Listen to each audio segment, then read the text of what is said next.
not diminish and make less the value of people's property, people's labor, etc. That is haram. And so this money, which is losing value, is by the definition of the Quran haram.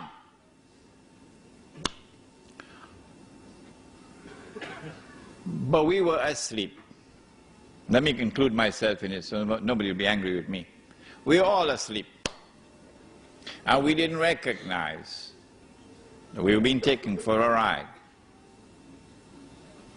But had it been an African American, you must have heard his name, a man named Malcolm X. Oh, he used to see with two eyes. Oh, yes. Had it been Malcolm, Malcolm would have asked, who took my money? And how did they take it? And then it would have become clear that my loss was somebody else's gain. Let me repeat that.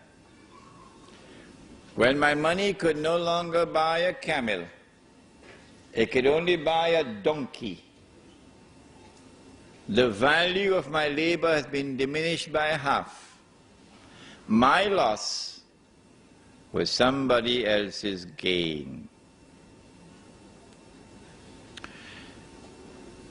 5 years later, when I take it out, can't buy a donkey anymore. Can only buy a goat now. And so my 1 month has now been diminished to 1 week. If this keeps on going on, I'm going to be enslaved. A new slavery will come upon the world if this keeps on going on like this. Surely it was time for the Ummah of Muhammad alayhi salatu wasalam to stop fighting amongst themselves over popcorn. Because that's what they're doing. Fighting over popcorn. While this massive betrayal of Islam is taking place, and we are blissfully ignorant of it. That's the price we pay when we only have scholarship but no nur. 5 years later, when you take out that money, can't buy a goat anymore. You only buy chicken and chips.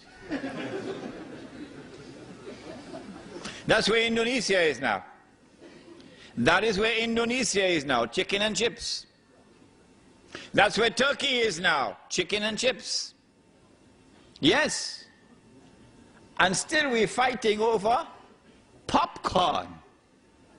If you're 17 years of age tonight, son and daughter, this lecture is for you. They've been fighting over popcorn while the slavery has come upon us.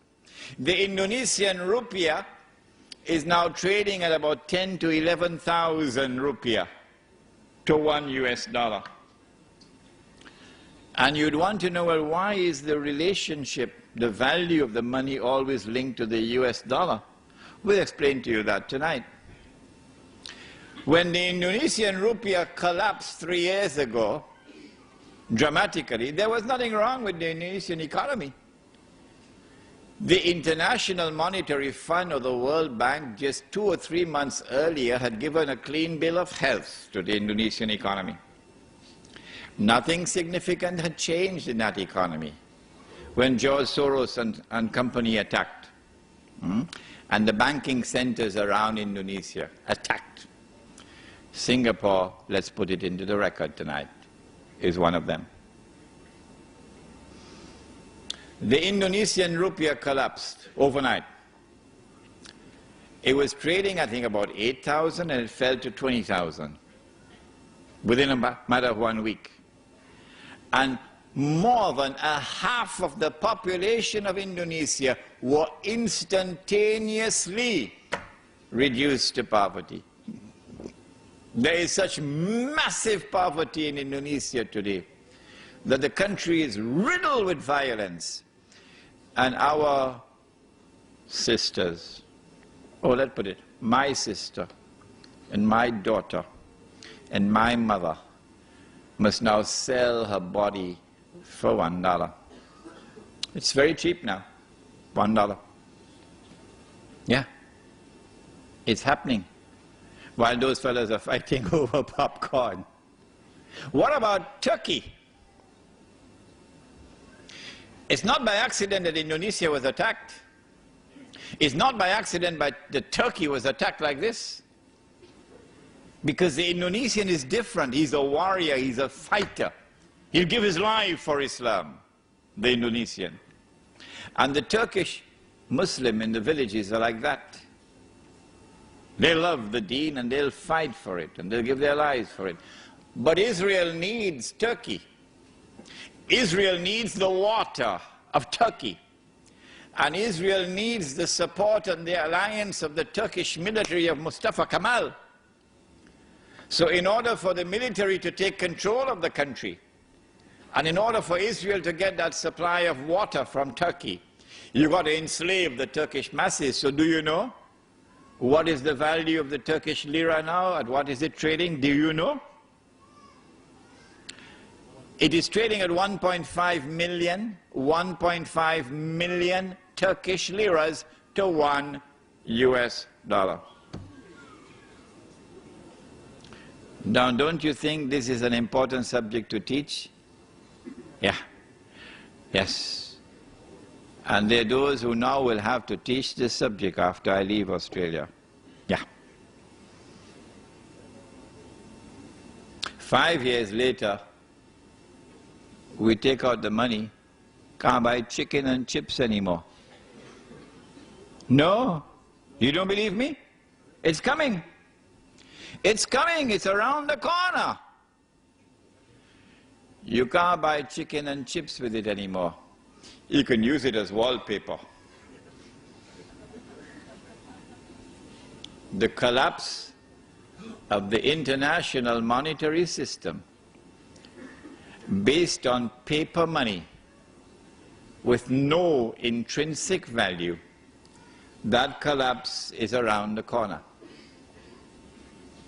How do I know that? Not only because I was blessed with the opportunity to study international monetary economics at the Graduate Institute of International Studies in Geneva, Switzerland. I know that because of something else. I know it because of the Quran and the Hadith, that the collapse of the international monetary system is around the corner.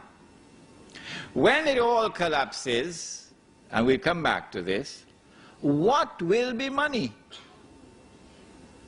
What are you going to have as money? When the Australian dollar collapses, and of course if you had any Australian dollars underneath your pillow, hidden away, you can use it as wallpaper. Yeah. What is going to be money after that? Answer is no, not gold, and not silver, and not dates. It's going to be electronic money. Electronic impulses in machines in banks, machines without minds, artificial intelligence. Huh?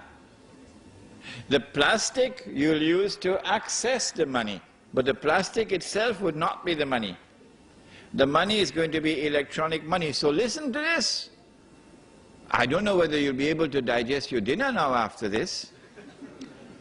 Money is going to disappear. You won't be able to see money anymore. You won't be able to see money anymore. You won't be able to touch money anymore. It's gone. Electronic impulses in mindless machines in banks. We're not concerned with who owns the banks. We're concerned with who controls the banking system around the world.